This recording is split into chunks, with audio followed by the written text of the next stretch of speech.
એકદમ ખસ્તા ચટપટા મસાલા સાથે આજે આપણે કચોરીની રેસીપી જોઈશું। તો તેના માટે સૌથી પહેલાં આપણે મેંદો લઈ લેશું અને તેમાં અજમાને હાથની મદદથી મસળીને એડ કરીશું, સ્વાદ પ્રમાણે મીઠું, થોડો કાળા મરીનો પાવડર અને મોણ માટે આ રીતે તેલ એડ કરીશું અને આ રીતે મુઠ્ઠીફાટ મોણ થાય એટલે પાણી એડ કરીને સોફ્ટ એવો લોટ બાંધીને તૈયાર કરી લેશું।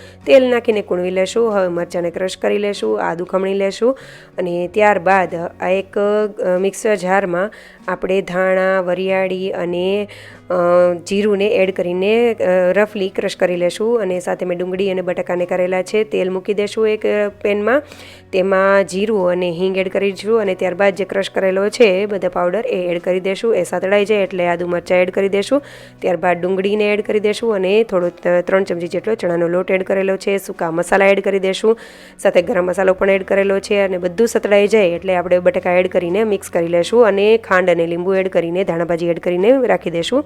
હવે તેમાંથી બોલ્સ બનાવી લેશું અને જે આપણે લોટ બાંધેલો છે તેમાંથી પણ લુવા બનાવીને તૈયાર કરીશું। આ રીતે મોટી એવી પૂરી બનાવી લેશું અને તેની ફરતે આપણે પાણીથી રિંગ કરી લેશું।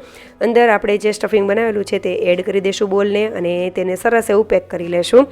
હવે આપણે તેને લોટ મીડિયમ ફ્લેમ ઉપર તેને સરખી એવી તળી લેશું અને ત્યારબાદ તમે જોઈ શકો છો કે કેટલી ખસ્તા એવી બની છે, એકદમ સરસ એવી ખૂબ જ સ્વાદિષ્ટ એવી આ બનીને તૈયાર થઈ છે।